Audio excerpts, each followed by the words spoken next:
Apenas relembrar a todos que todas as últimas terças-feiras de cada mês, então, as últimas terças-feiras de cada mês, nós fazemos um estudo especial. Isto é, nós não temos o Evangelho nem o Livro dos Espíritos, e nós estamos atualmente estudando a obra Jesus no Lar.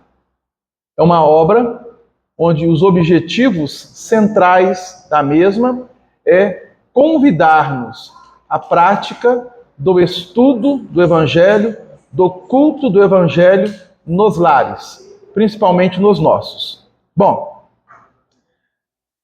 sexta-feira agora nós teremos a reunião de tratamento de saúde espiritual. Então todos são convidados. Essa reunião funciona uma sexta sim, uma sexta não. Ok? Então, essa sexta-feira agora, nós teremos essa reunião de tratamento de saúde espiritual. Todas as nossas atividades da casa, elas estão afixadas ali no mural. Depois, quem quiser conhecer um pouco melhor sobre as programações da casa, estejam à vontade. Ou então, quiser perguntar ou questionar alguns dos tarefeiros responsáveis, também estejam à vontade. Bom, nós iniciamos sempre com a leitura de uma obra ideal espírita. Nós estamos fazendo essa leitura de forma sequencial e hoje é o capítulo 73, que traz o título Pronto Socorro. Quem se refere a influências perniciosas é compelido a reconhecer os mais estranhos acidentes morais em toda parte, através da ingestão de corrosivos do pensamento, provindas de encarnados ou desencarnados, vagueiam culturas corruptoras, isto é, culturas corruptas, aqui e acolá, desenvolvendo nos ambientes mais luzidos a atmosfera pestilencial que fecunda os germes do crime ou prepara a intromissão da enfermidade e da morte. Agora, é o vírus sutil da maledicência, recolhendo as almas desprevenidas na rede das trevas, de que escorre a lama da calúnia destruidora. Depois, é o veneno do juízo precipitado em torno das atitudes alheias, inflamando a cólera que se arma de violência para estender a injustiça. Aqui é o morbo do desalento, achacando corações simples e bem formados por intermédio de queixas infindáveis e deprimentes, instalando a vitória da preguiça em prejuízo das boas obras. Ali é o fel da discórdia, a verter da boca insensata, projetando lodo na senda de companheiros esperançosos e amigos, para que todos os planos do bem desçam da claridade em que se esboçam para a sombra do mal que os asfixia no nascedouro. Lembra-te, pois, de semelhantes perigos que surgem a cada passo e constrói na própria alma o pronto socorro capaz de atender à necessidade dos outros, preservando a ti mesmo contra o desequilíbrio calamitoso. Nesse refúgio assistencial de emergência, disporás do silêncio e do perdão, da frase benevolente e do entendimento conciliador, do consolo e da prece, como digna medicação a aplicar em regime de urgência justa. Conserva, assim, essa farmácia de compreensão e fraternidade no imo do próprio ser e arrancarás muita gente do trauma letal da crueldade e do ódio, da miséria e da ignorância, como servidor genuíno do Mestre inovidável, que elegeu no amor puro o grande roteiro de nossa libertação do passado para a conquista do celeste porvir em perenidade de luz. Pelo Espírito Emmanuel. Fazer a nossa prece inicial.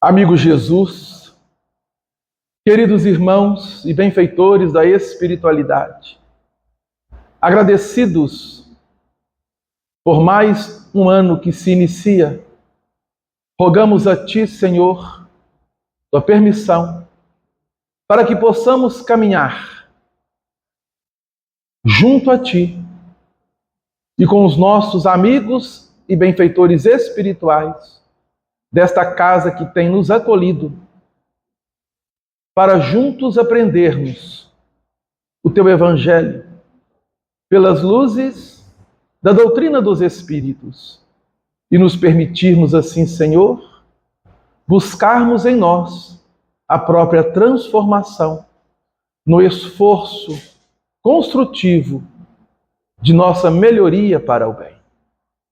Permita, Senhor, que a Tua paz faça-se presente em nossos corações, em nossos pensamentos, em todo o ambiente que nos agasalha, ofertando-nos, amado Mestre, o vosso amor, como o alimento a ser digerido por cada um de nós.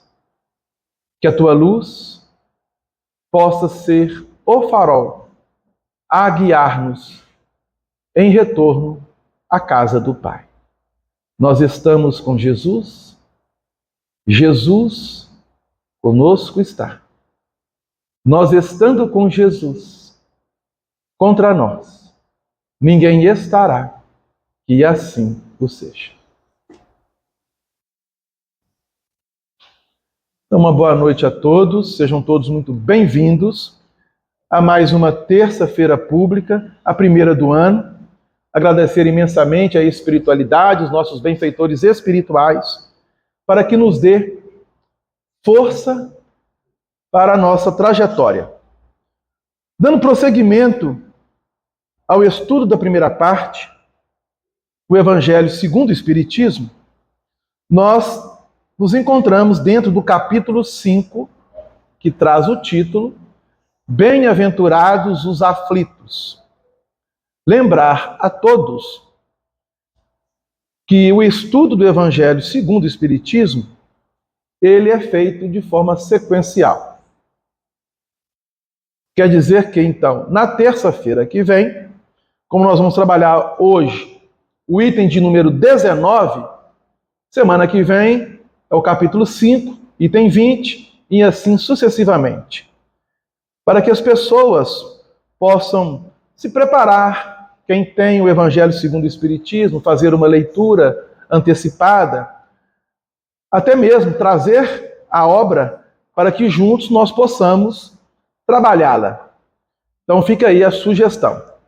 Já no caso do Livro dos Espíritos, hoje é a questão 128, mas a gente não consegue definir se na próxima terça será 129 ou 130, pois que está de acordo com o andamento do estudo. Ok? Então o Evangelho é sequencial. Capítulo 5, item 19. Semana que vem, item 20. O Evangelho segundo o Espiritismo é de acordo com o estudo do dia. Porque nós não temos pressa para estudar. Nós temos que ter pressa para aprender. Isso sim. Bom, está dentro das instruções dos Espíritos uma mensagem de Santo Agostinho, na cidade de Paris, datada no ano de 1863. E o título da lição é O Mal e o Remédio. Diz assim: vossa terra é por acaso um lugar de alegrias? Um paraíso de delícias? Então ele já inicia trazendo para nós este questionamento. A terra que nós habitamos, o planeta, é um lugar de alegrias? Um paraíso de delícias? A voz do profeta não soa ainda aos vossos ouvidos? Não clamou ele que haveria choro e ranger de dentes para os que nascessem neste vale de dores? Vós, que nele viestes viver, esperai, portanto, lágrimas ardentes e penas amargas. E quanto mais agudas e profundas forem as vossas dores, voltai os olhos ao céu e bendizei ao Senhor por vos ter querido provar. Ó homens, não reconhecereis o poder de vosso Senhor, senão quando ele curar as chagas de vosso corpo e encher os vossos dias de beatitude e de alegria? Não reconhecereis o seu amor, senão quando ele adornar o vosso corpo com todas as glórias e lhe der o seu brilho e o seu alvor, isto é, a sua brancura? Imitai aquele que vos foi dado por exemplo. Chegado ao último degrau da abjeção e da miséria, estendido sobre um monturo, ele clamou a Deus: Senhor, conheci todas as alegrias da opulência, e vós me reduzistes à mais profunda miséria. Graças, graças, meu Deus, por terdes querido provar o vosso servo. Até quando os vossos olhos só alcançarão os horizontes marcados pela morte? Quando, enfim, vossa alma quererá lançar-se além dos limites do túmulo? Mas ainda que tivesses de sofrer uma vida inteira, que seria isso? Ao lado da eternidade, de glória reservada, aquele que houver suportado a prova com fé, amor e resignação? Procurai, pois, a consolação para os vossos males no futuro, que Deus vos prepara. E vós, os que mais sofreis, julgar-vos-ei os bem-aventurados da terra. Bom, esse é o primeiro parágrafo da lição, e deu para perceber que Santo Agostinho, ele não está passando a mão na cabeça de quem quer que seja, principalmente a nós encarnados, e que necessitamos ainda vivenciar as reencarnações. Ele está nos chamando a atenção de que o planeta que nós habitamos, ele é um grande educandário do espírito, da alma. Quando falamos alma, nós estamos nos reportando ao espírito que se encontra no corpo físico. Quando falamos espírito, nós estamos falando do espírito que está fora do corpo físico. Quem faz essa diferenciação para nós, para que nós possamos ter a ideia, é justamente o próprio Allan Kardec, em O Livro dos Espíritos, dentro da questão 134, quando ele questiona o que é a alma. E a resposta: um espírito encarnado. Então, quando a alma sai do corpo, retorna ao mundo espiritual, plano espiritual ou dimensão espiritual. Dentro do esclarecimento que a doutrina espírita nos oferece, ela nos dá a informação de que a Terra, o planeta que nós habitamos, ele está dentro de uma escala de mundos que estão no espaço, no cosmos universal.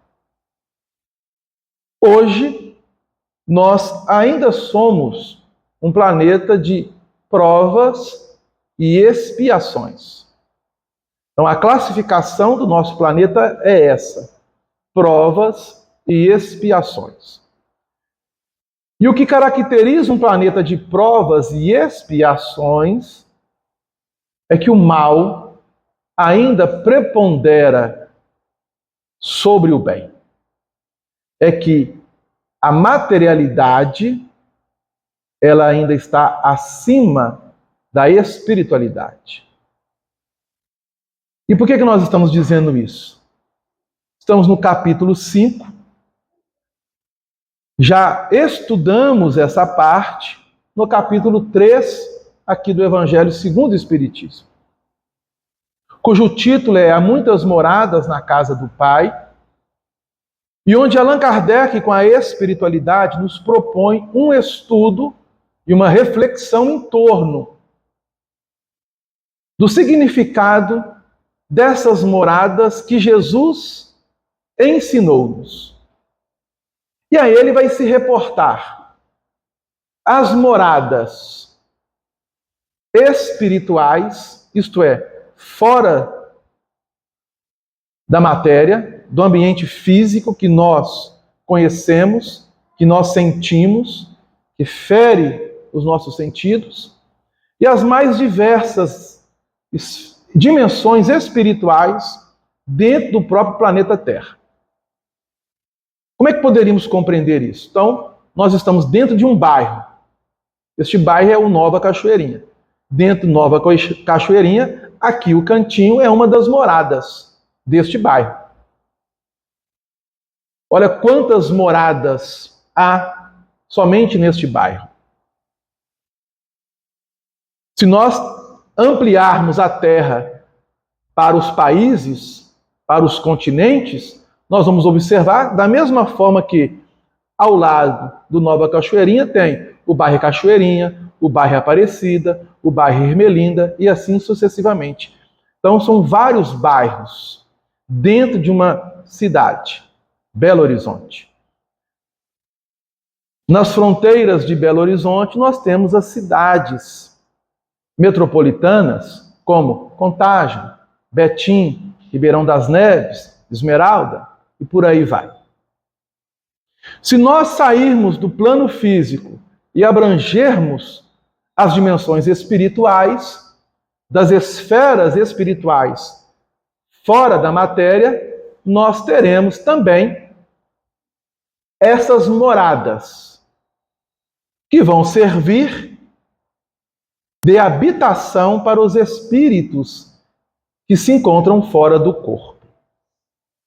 Então, para que tenhamos uma ideia.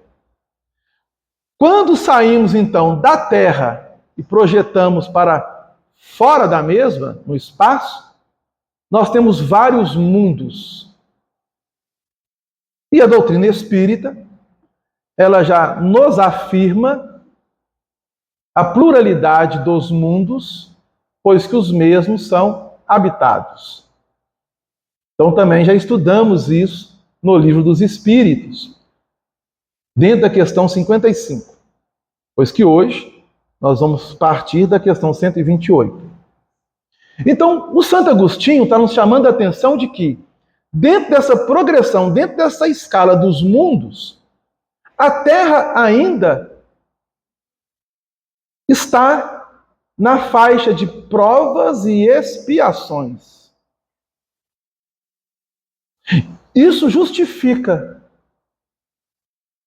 aquilo que nós estamos vivenciando no planeta que nós habitamos. Pois que ainda a maldade e a materialidade têm exercido uma influência muito maior do que o bem. E a grande questão é, Delano, por quê? E a resposta é, por causa de nós mesmos. Pois que os espíritos que nós fazemos parte dessa grande família que habita a Terra, somos ainda espíritos imperfeitos. Estamos, a grande maioria dos espíritos que habitam a Terra, plano físico e plano espiritual, na terceira ordem da escala espírita. Já estudamos também a escala espírita. Então, quando nós observamos as coisas que vêm acontecendo e muitos ficam chocados, pela selvageria, pela violência, pela barbárie, pela crueldade, que muitas situações são trazidas para nós, a justificativa é justamente essa. Qual é o nosso papel? Inflamar? Não. E aí que entra justamente o trabalho daquele que vem aprendendo com Cristo. Se posicionar de uma forma contrária à influência do mal e à influência da materialidade exacerbada. Como? Entendendo na essência o que somos. Espírito. Reencarnados ou desencarnados, com o objetivo de aprendermos a trabalhar em nossa intimidade o bem e exercitá-lo, praticá-lo. Parece simples, não é verdade? Parece simples. Mas temos observado que muitos de nós ainda temos grandes dificuldades no exercício pleno do bem. Pois que muitos de nós ainda pensamos que fazer o bem é realizar algo em favor do outro. Sim, isso é positivo. Você auxiliar, ajudar os nossos irmãos, em especialmente aqueles que estão em necessidades maiores do que as nossas. Mas Jesus vai mais além através dos seus ensinamentos, mostrando que o bem é o posicionamento do espírito diante de si mesmo e de sua consciência perante a lei de Deus, que nós ainda, infelizmente, não conseguimos alcançar a primeira etapa, que é a justiça. O que dirá amor para o exercício da caridade plena? Ah, Delano, como assim não conseguimos alcançar a justiça? É muito simples. A primeira revelação trazida pelo alto à humanidade tem toda a sua estrutura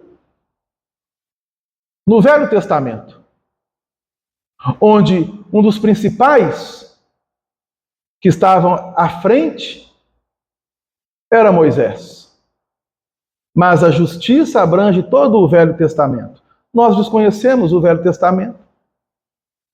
E os 10 mandamentos, ainda hoje, eles não são exercidos e praticados por nós. Basta falarmos apenas 3. Não matarás. Observemos a humanidade. O ser humano ainda não consegue exercitar este mandamento. Consegue? Não consegue. Não furtarás. Não prestais falso testemunho. Isso significa maledicência, ou, numa linguagem muito comum entre nós, fofoca. Olha a nossa dificuldade. Isso é justiça. Então, quando Santo Agostinho vem e diz: vossa terra é por acaso um lugar de alegrias? Um paraíso de delícias? A voz do profeta não soa ainda aos vossos ouvidos? Está chamando a atenção da palavra de Jesus. Quando ele colocou: não clamou ele que haveria choro e ranger de dentes para os que nascessem neste vale de dores? Vós que nele viestes viver, esperai, portanto, lágrimas ardentes e penas amargas, e quanto mais agudas e profundas forem as vossas dores, voltai os olhos ao céu e bendizei ao Senhor por vos ter querido provar. Por que ele está dizendo isso para nós? Ele está nos chamando a atenção para uma realidade que nós ainda temamos. Porque ele vai dizer assim no segundo parágrafo da lição: como desencarnados, quando vagueáveis no espaço, escolhestes a vossa prova. O que ele está querendo dizer? É que quando nós encontrávamos no plano espiritual, tendo uma certa consciência da nossa realidade e daquilo que deveríamos sanar como débitos que acumulamos mediante as reencarnações, nós pedimos o retorno ao plano físico. E foi nos concedido mais uma oportunidade. E muitos de nós, tendo pedido essa oportunidade, escolhemos as provas pelas quais deveríamos passar.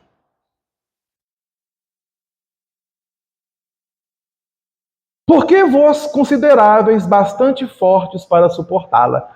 Porque nós, do outro lado, como espírito, fora do corpo denso, do corpo de matéria, acreditávamos e considerávamos bastante fortes para suportar uma existência no plano físico, dentro de um planeta de prova e expiações, onde o espírito tem consciência que o mal ainda prepondera. E qual que seria o objetivo? Vencer esse mal. A iniciar por ele mesmo. Por nós mesmos. E aí o Santo Agostinho coloca: por que murmurais agora? Vós que pedistes a fortuna e a glória, o fizestes para sustentar a luta com a tentação e vencê-la. Vós que pedistes para lutar de alma e corpo contra o mal moral e físico, sabíeis que quanto mais dura fosse a prova, mais gloriosa seria a vitória. E que se saísseis triunfantes, mesmo que vossa carne fosse lançada sobre um monturo, na ocasião da morte, ela deixaria escapar uma alma esplendente de alvura, purificada pelo batismo da expiação e do sofrimento, isto é, pela reencarnação. Agora, nós nos encontramos aqui, encarnados, e muitos corações participando conosco, já desencarnados, necessitam fazer uma autoavaliação do que fizeram, do que realizaram na última existência. Da mesma forma que nós precisamos sempre estarmos nos avaliando de como estamos nos conduzindo na atual existência, pois que nós vamos sair do corpo. Isso é fato. Todos vão sair. Não adianta fugir quando chegar a hora. Porque quando chegar a hora, chegou. E, em muitas ocasiões, sem que nós esperássemos. Pois se há uma doença, nós sabemos que o processo da doença, em muitas situações, vai minando o corpo, vai debilitando o corpo. E aí é preciso ter realmente esse entendimento, pois que o processo vai findando gradativamente para o retorno ao plano espiritual. Agora, quando nós não esperamos? Quantos corações saem do corpo de forma inesperada? E quando abre os olhos do outro lado, às vezes sem entender o que está acontecendo, a grande maioria no processo de perturbação, até conseguir concatenar as ideias, colocar as mesmas em ordem, às vezes já passou um bom tempo.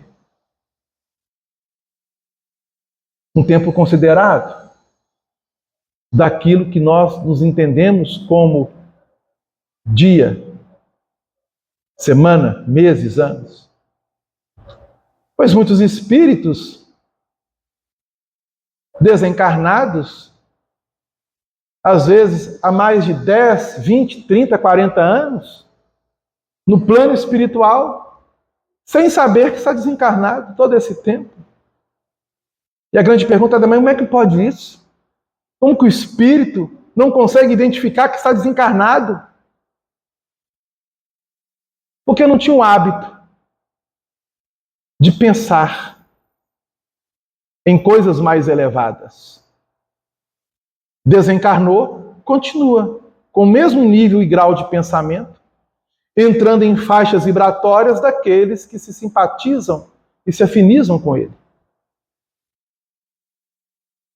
Aí Santo Agostinho nos propõe: que remédios, pois, poderíamos dar aos que foram atingidos por obsessões cruéis e males pungentes? Que remédio nós aqui da espiritualidade podemos dar a vocês? É o que ele está colocando.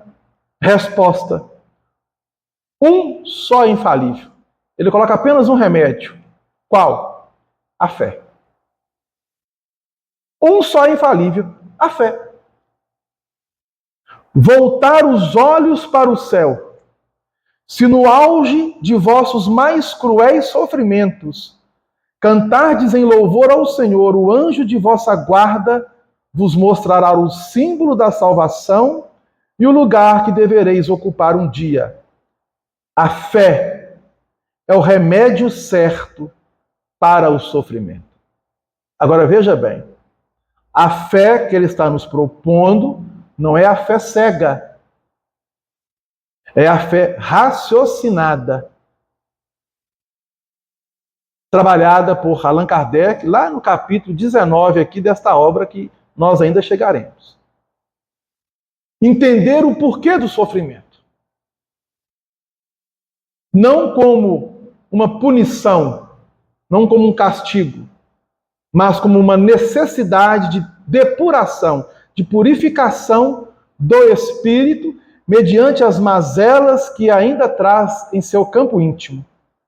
E ele continua: ele aponta sempre os horizontes do infinito, a fé raciocinada,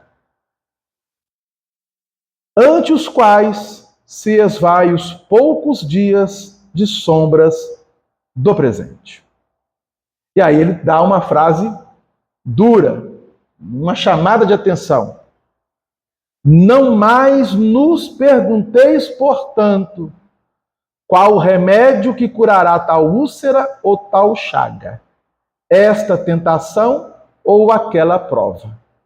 Lembrai-vos de que aquele que crê, que sabe, que entende, que compreende, dentro da fé que está nos propondo agora uma condição de raciocinar, se fortalece com este remédio, que é a fé.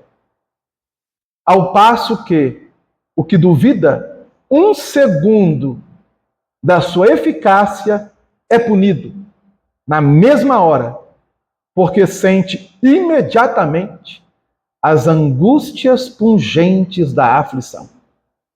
Isso é real.